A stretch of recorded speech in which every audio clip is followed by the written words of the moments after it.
आदाब नाजरीन, आप देख रहे हैं गुलिस्तान न्यूज़ से 12 बज चुके हैं। उर्दू खबरनामा लेकर मैं आपका मेज़बान गौहर कुछ आपकी खिदमत में हाजिर। तफसीलात से पहले नजर डालते हैं अभी तक के अहम सुर्खियों पर।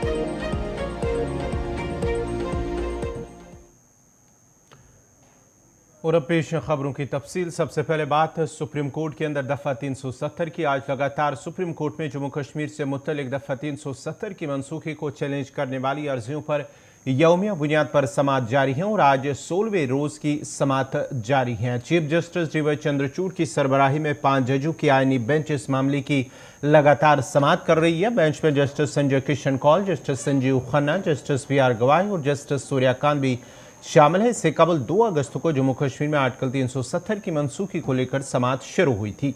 आज सीनियर वकील कपिल सिब्बल ने कहा है कि कौंसिल ऑफ वुज़रा की मदद और मशवरे के बगैर असम्बली की तहलील नहीं हो सकती और इस तरह 21 नवंबर को असम्बली की तहलील कालदम थी और हिंदुस्तान की दूसरी रियासतों के गवर्नर के इख्तियारात की तशरीह नहीं कर सकते। जबकि दफ़ा 370 को मनसूख करने की सिफारिश सदर को वुज़रा की कौंसिल ने करनी थी, पार्लियामेंट को नहीं। सिब्बल ने मजीद कहा है कि जम्मू और कश्मीर के बाशिंदों को रियासत के हक से महरूम करने की आईनी बुनियाद क्या है। हिंदुस्तान आखिरकार रियासतों का एक इत्तेहाद है। ये आइन कैसा होना चाहिए और इसकी तशरीह कैसी होनी चाहिए, ऐसा न हो कि कार्रवाइयाँ अवाम से मशवरे के बगैर की जाती है। The provinces merged, and you have 21 such mergers, and the dates of the agreements are on the left side: 1148, 1148, 1248. This is after January 20, before January 26, 1950. This is important.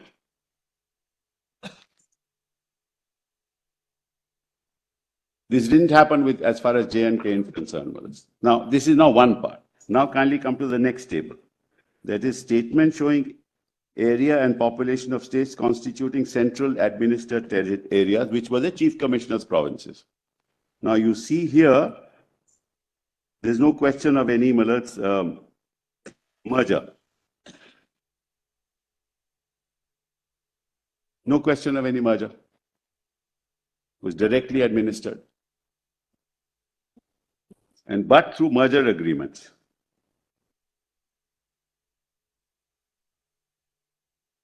Now these, just for a factual clarification, these centrally administered areas, what was their status under the Government of India Act? Were they were treated as chief commissioners' provinces, and they become centrally administered areas. Yeah, correct. Now come to the third. These were princely states, Malaz, which actually went to the unions. These are princely states, Malaz, many of them. Kindly see, Malaz. Manipur, Tripura, Bilaspur, Kutch, Haroch, Chamba, Mandi. These are all Raja of Mandi. These are all princely states that merged into the chief commissioners' provinces, which are termed as chief commissioners, directly administered.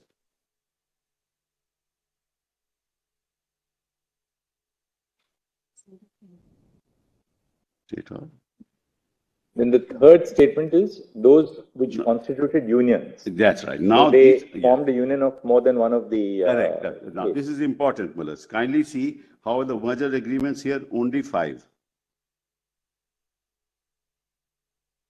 Now you'll see, Mullas, item 1, 22 units, as I told your lordships yesterday, in Saurashtra.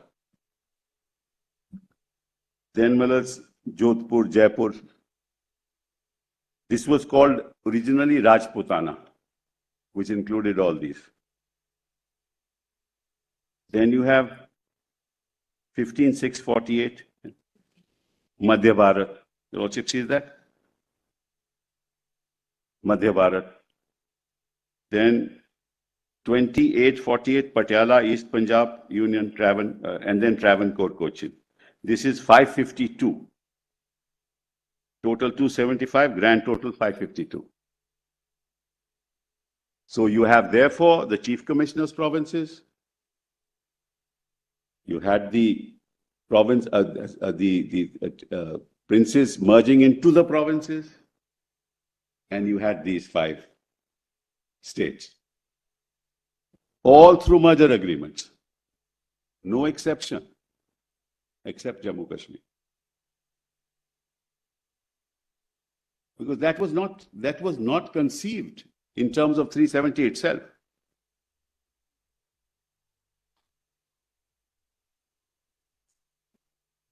Now kindly come to 373, Madas.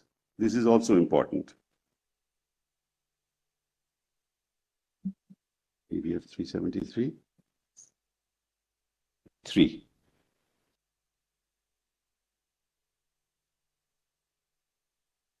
Now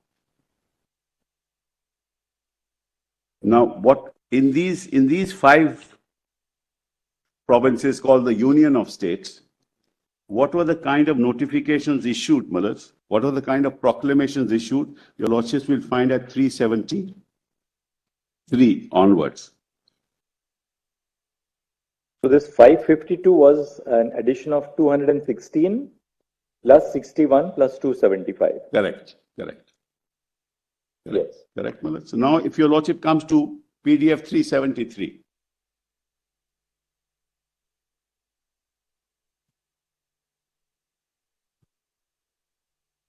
Now,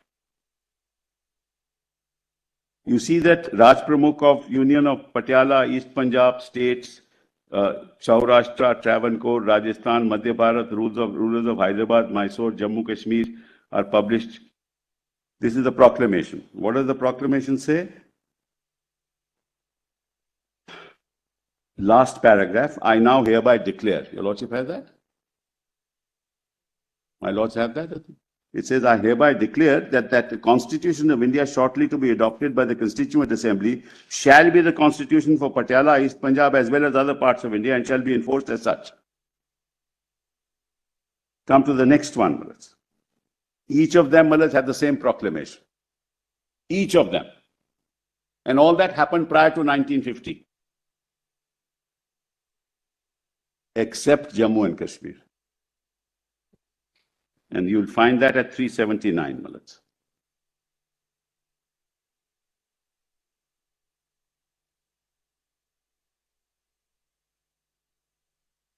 Sybil, And see if you... Mr. Sybil, do you think it would have been a unilateral action or it was... Sorry, I can't hear you.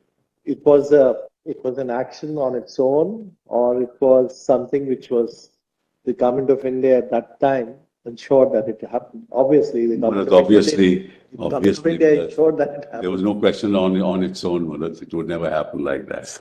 Some of them couldn't exist independently. So, yeah, I've understood your argument on that. Can we move on? Now, let's look at PDF 379, because all those proclamations are different from the proclamation Kwe Jammu Kashmir, which is Malas 25th November 1950, before Malas the 26th January 1949. The proclamations is the firman of the Nizam as well. The Nizam you find at page 377, Yeah, but the 23rd of November but the language is 1949. different. This was certainly not voluntary. Of course not.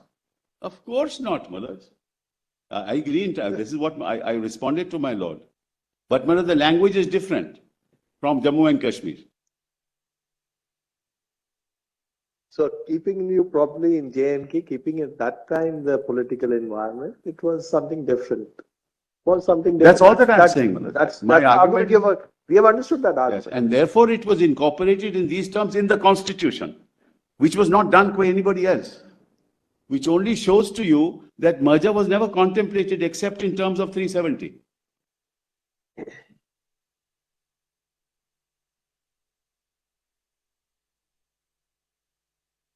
All the others became mothers through these proclamations, part of these states, and then became part of B states. All these states became part of B.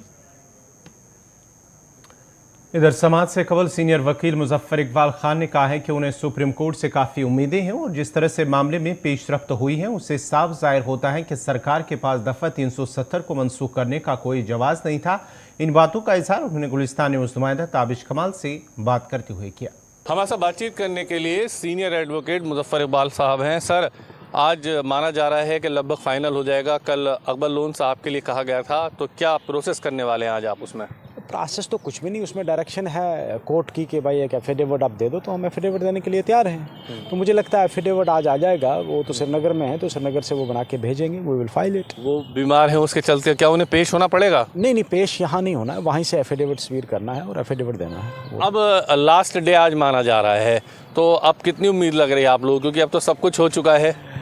Tabish भाई, उम्मीद litigant को कभी उम्मीद जब तक के फैसला नहीं आ जाता उसको उम्मीद होनी है, तो हमें तो उम्मीद है पूरी।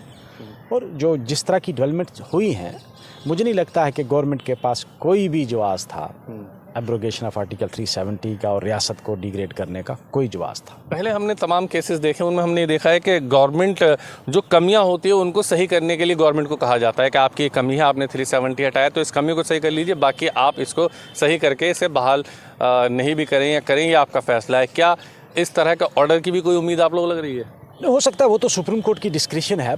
आईनी बेंच उसमें क्या करता है वो तो कोई एंटिसिपेट नहीं कर सकता। वो भी हो सकता है कि सेट असाइड करके आप कहो कि भाई ये इसकी रिक्वायरमेंट है, इसको तैयार करो, आप रिक्वायरमेंट पूरी करो, लेकिन उसको पहले सेट असाइड करना पड़ेगा। यानी कि शुरुआत वहीं से होगी, ऐसा नहीं कि डायरेक्ट उसको यहाँ कर लिया जाए? नहीं, ऐसा तो नहीं हो सकता है। बहरहाल ये कॉन्स्टिट्यूशन बेंच ने फैसला करना है, ये तो इसमें तो हम कुछ नहीं कह सकते। वो तो कॉन्स्टिट्यूशन बेंच की विजडम क्या कहती है आफ्टर हियरिंग, वो तभी होगा। सरकार की तरफ से जो दलीलें दी गई हैं, उन दलीलों को आप कैसे देख रहे हैं? क्या आपको लगता है कि वो दलीलें, लगता है कि कोई दलीलें कुछ जवाब था उनकी दलीलों में, और कानूनी तौर पर वो दलीलें कुछ भी नहीं थी। शुक्रिया बातचीत करने के लिए। वीडियो जर्नलिस्ट साजिद के साथ मैं ताबिश कमाल, दिल्ली। आज यौम असातिज़ा टीचर्स डे मनाया जा रहा है। ये दिन अजीम माहिर तालिब फ़लसफ़ी और भारत के अनजानी सदर जमहूरिया डॉक्टर एस राधाकृष्णन के यौम पैदाइश पर मनाया जाता है। वज़ीर आज़म नरेंद्र मोदी ने इस मौके पर मुल्क भर में असातिज़ा को मुबारकबाद दी है। वज़ीर आज़म ने कहा है कि यौम असातिज़ा एक मौका है जब हम उन तमाम असातिज़ा की पुरखलूस खदमात का एतराफ़ करते हैं जिन्होंने बच्चों के दानिशवराना और इखलाक की नशोनुमा में अहम रोल अदा किया है। उन्होंने कहा है कि असातिज़ा हमारे मुस्तकबिल और मुतासिर कुन ख्वाबों की तामीर में कलीदी किरदार अदा करते हैं। टीचर्स डे पर हम उन्हें उनकी लगन के लिए सलाम पेश करते हैं। डॉक्टर एस राधाकृष्णन को भी उनकी यौम पैदाइश पर खराज अकीदत पेश किया गया है। वज़ीर आज़म ने मुल्क के नौजवान जहनों की परवरिश में असातिज़ा की कोशिशों को सराहा है। उन्होंने अच्छे असातिज़ा की अहमियत और मुल्क की तकदीर संवारने में उनके किरदार पर रोशनी डाली। उन्होंने बच्चों को निचली सतह पर कामयाबी हासिल करने वालों की कामयाबी के बारे में भी तालीम देकर उनकी हौसला अफजाई करने की अहमियत पर जोर दिया है। वज़ीर आज़म ने असातिज़ा से जोर देकर कहा है कि वो तलबा को अपने इलाके की तारीख और सकाफ़त के बारे में जानने की तरगीब दे। मुल्क में तनू की ताकत को उजागर करते हुए उन्होंने असातिज़ा से दरख्वास्त की है कि वो अपने स्कूलों में मुल्क के मुख्तलिफ हिस्सों की सकाफ़त और तनू का जश्न भी मनाएं।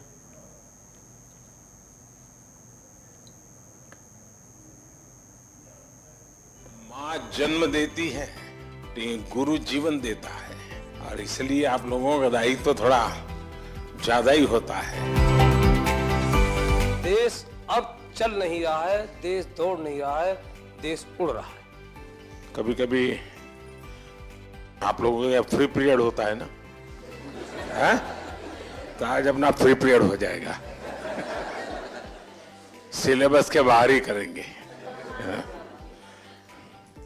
सबसे पहले तो आप सबका स्वागत है, क्योंकि हमारे यहाँ कहा जाता है कि जब अतिथि आपके घर आते हैं और अतिथि की चरण रज जब आपके घर में पड़ती है तो ईश्वर का रूप होती है। तो आप मेरे यहाँ मेहमान हैं और आपकी चरण रज आज मेरे घर में आई है, तो मैं बहुत भाग्यशाली हूँ। तो उससे इसलिए आप सबका यहाँ आने के लिए बहुत बहुत धन्यवाद।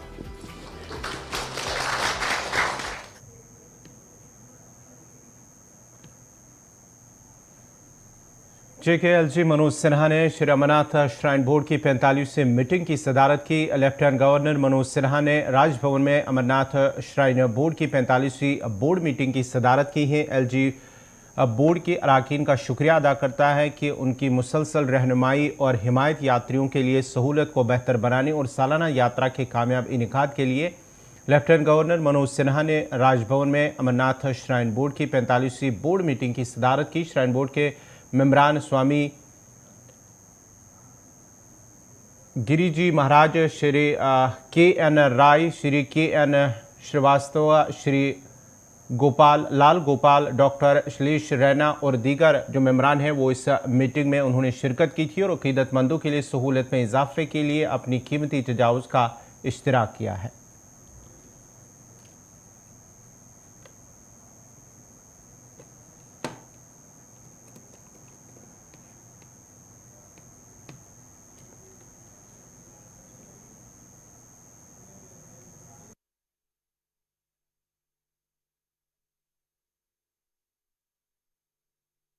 लेफ्टिनेंट गवर्नर मनोज सिन्हा ने सिविल इंतजामिया, जम्मू कश्मीर पुलिस, फौज, फिजाइया, CAPF, NDRF, SGRF, Amarnath shrine board और खुदमात फराम करने वालों को 62 दिन के कामयाब इनेकाद पर मुबारकबाद देकर उनकी हौसला अफजाई की। राजभवन ऑडिटोरियम में मुनक्कदा एक तकरीब में लेफ्टिनेंट गवर्नर ने यात्रा को अकीदतमंदों के लिए यादगार बनाने के लिए तमाम अफसरान और खुदमात फराम करने वालों का शुक्रिया अदा किया। इस मौके पर LG ने कहा है कि अमरनाथ यात्रा कदीम सकाफती रूहानी वर्से की अलामत है। सालों के दौरान इस सालाना यात्रा ने जम्मू कश्मीर की समाजी और इक्तिसादी ज़िंदगी को मुतासर किया है। ये हमारी सकाफती इक़दार की अब्दी रिवायत के तनू, सालमियत और अज़मत का भी अक्कास है।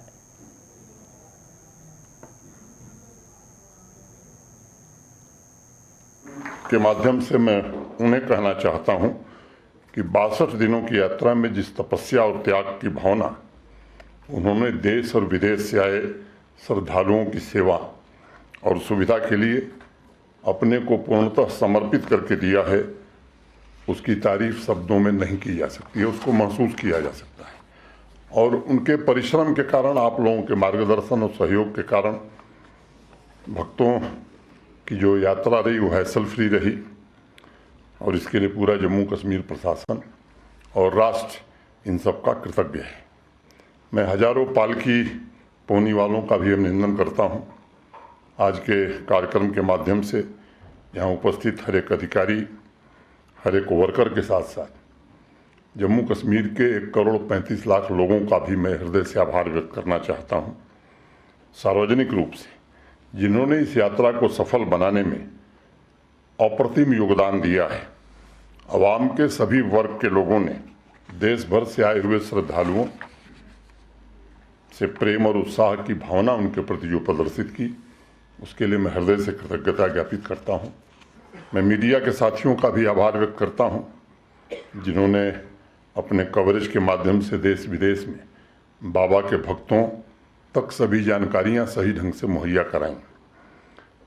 ये सच है कि सबके सामूहिक प्रयासों से बाबा बर्फानी की यात्रा इस बार काफ़ी चर्चा का विषय बनी है।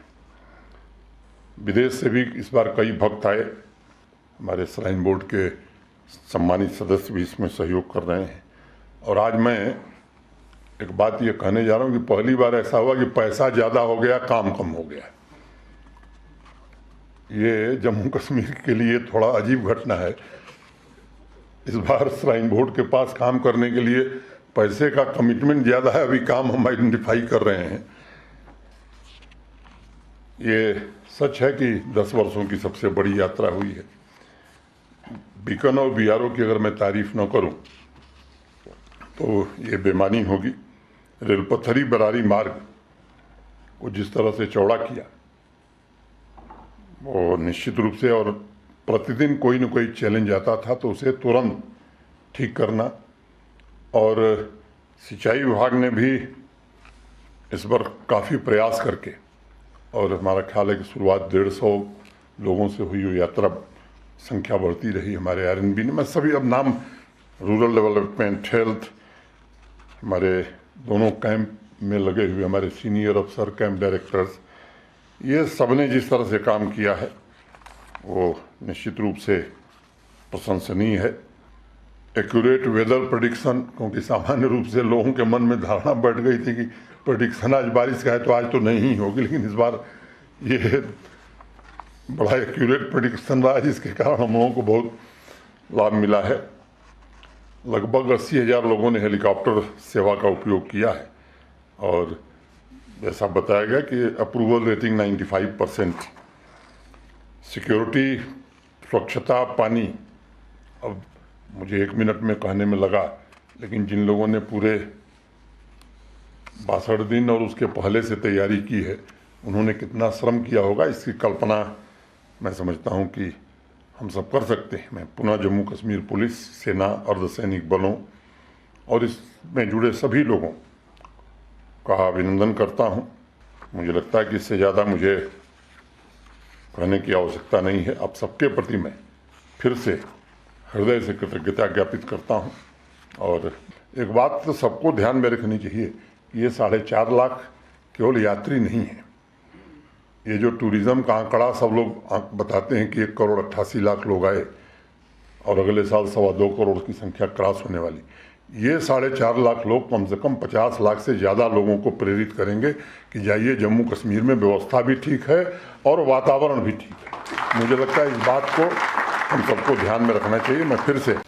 मैं समझता हूँ कि जो यात्रा की जो एफर्ट की गई थी इस साल, वो बहुत ही कोऑर्डिनेटेड और बहुत अच्छी एफर्ट थी और उसके परिणाम स्वरूप जो जिन नतीजों के लिए हम कोशिश कर रहे थे वो हमको हासिल भी हुए। एक बात मैं जरूर कहना चाहूँगा कि जिस तरह की कोऑर्डिनेशन थी, स्टार्टिंग फ्रॉम लखनपुर से लेकर के, लखनपुर से कठुआ के डीसीएसपी, फिर सांबा के डीसीएसपी, फिर जम्मू के डीसीएसपी, डिविजनल कमिश्नर, उसके आगे उधमपुर में जो डीसीएसपी हैं, उसके आगे फिर रामबन में फिर डीसीएसपी हैं, फिर अनंतनाग, फिर पुलवामा, फिर कुलगाम, फिर श्रीनगर, फिर उसके बाद शामबीर और उसकी टीम, और उसके अलावा जो उस वक्त अनंतनाग में हमीद थे उस वक्त, और हमीद और उनके साथ में आशीष, और यहाँ पे जो हमारे एडीजीपी थे, जो विजय और मुकेश और उनकी पूरी टीम। और खास करके मैं भाई साहब का नाम लूँगा कि जब इस बार हम लोग शुरू कर जम्मू कश्मीर में डेंगू के मस्बत मामलों में हो रहे इजाफे के दौरान जहां सूबे जम्मू खासकर जम्मू शहर में डेंगू के मस्बत मामलों में काफ़ी इजाफा देखा जा रहा है। जम्मू शहर में करीब 360 मामले अब तक दर्ज हो चुके हैं, जबकि कठुआ में 46, सांबा में 42 मामले सामने आए हैं। जम्मू में अभी भी दर्जनों डेंगू के मरीज जेर इलाज हैं। इस मौके पर डॉक्टर JB सिंह ने कहा है कि कई जिला हॉटस्पॉट बन रहे हैं। 13 मरीज अभी GMC अस्पताल जम्मू में जेर इलाज है। डेंगू जो है हमारे यहाँ जम्मू रीजन में सबसे ज़्यादा केसेस जम्मू एरिया से हमारे पास अभी तक आए हैं। जो टोटल डेंगू के केसेस जो हैं पूरी यूटी के हैं, वो हमारे पास कोई 490 के आसपास जो पॉजिटिव केसेस अभी तक जो हैं जो रिपोर्टेड हैं। तो आउट ऑफ 490 केसेस कोई 360 के आसपास जो केसेस हैं वो सिर्फ जम्मू रीजन से हैं। जम्मू एरिया सिटी और सिटी के आसपास के जो एरियाज़ हैं। उसके बाद जो दूसरे नंबर पे है वो है कठुआ से कोई 46 के आसपास केसेस जो रिपोर्ट हुए हैं, और उसके बाद सांबा का नंबर आता है जिसमें कोई 42 के आसपास केसेस अभी तक जो है रिपोर्ट हमारे पास जो है जो अवेलेबल हुई है। तो जो हॉस्पिटलाइज केसेस हैं उसमें हमारे पास जो कल तक की रिपोर्ट थी वो 62 थी जो हमने एडमिट किए थे पेशेंट्स। तो आउट ऑफ 62 हमने जो है 49 केसेस जो हैं वो स्टेबल करके वो हमने घर भेज दिए हैं। उनको डोमिसिलरी जो है हमने ट्रीटमेंट के लिए जो है रखा हुआ कि वो घर में बैठ के अपना इलाज प्रॉपर्ली कर सकते हैं। वो स्टेबल केसेस हैं, उनमें कोई डरने की कोई बात नहीं है, कोई ब्लीडिंग की कोई प्रॉब्लम नहीं है, उनके प्लेटलेट्स काउंट्स नॉर्मल है, सेल काउंट उनका नॉर्मल है, बुखार नहीं है, तो उनको हमने डिस्चार्ज करके भेज दिया। आउट ऑफ दिस 62 49 डिस्चार्ज किए हैं। तो हमारे पास 11 केसेस जो हैं हैं वो हॉस्पिटलाइज हैं। तो कल जो रात की जो एडमिशन है 2 केसेस हमने और एडमिट किए हैं, तो टोटल हमारे पास 64 केसेस हो गए। तो 13 जो है टोटल मिला के अभी तक हमारे पास इंडोर केसेस जो हैं हॉस्पिटल में हैं, और सारे जो पेशेंट्स वो स्टेबल कंडीशन में हैं। ये है कि कुछ का प्लेटलेट्स कम है, कुछ का थोड़ा सा ब्लड प्रेशर कम आ रहा है, तो उनको हम प्रॉपर्ली यहाँ पे ट्रीट कर रहे हैं। हमारे पास जो एरियाज़ ऑलरेडी हमने ये पब्लिक को बताया हुआ कि हमारे पास 2 एरियाज़ जो है, इमरजेंसी एरिया में फर्स्ट फ्लोर है जो हमने स्पेशली जो डेंगू पेशेंट के लिए रखा हुआ, और जो स्टेबल पेशेंट हैं उनको वार्ड 3 में हमने जो है उसके लिए ये आइडेंटिफाई करके रखा हुआ। तो स्टेबल पेशेंट हमारे पास वार्ड 3 में हैं, और जो थोड़े सिक पेशेंट्स होते हैं जिनमें थोड़े प्लेटलेट्स कम हैं या कोई थोड़ी वो जिनको प्रॉब्लम आ रही है जिसमें ब्लड प्रेशर कम है या जिनको प्लेटलेट्स थोड़ी कम है, उनको हम इमरजेंसी में रख रहे हैं नीचे। तो ओवरऑल सिचुएशन जो है that is under control, but cases जो हमारे पास हैं वो थोड़े जो है राइजिंग ट्रेंड है। तो इसलिए बड़ा ज़रूरी है कि पब्लिक में भी ये अवेयरनेस हो कि जिस नाजरीन, इसी के साथ ही उर्दू खबरनामा इख्तिताम पज़ीर हुआ चाहता है। अपने मेज़बान गौहर कुछे को इजाज़त दीजिए। अल्लाह हाफ़िज़।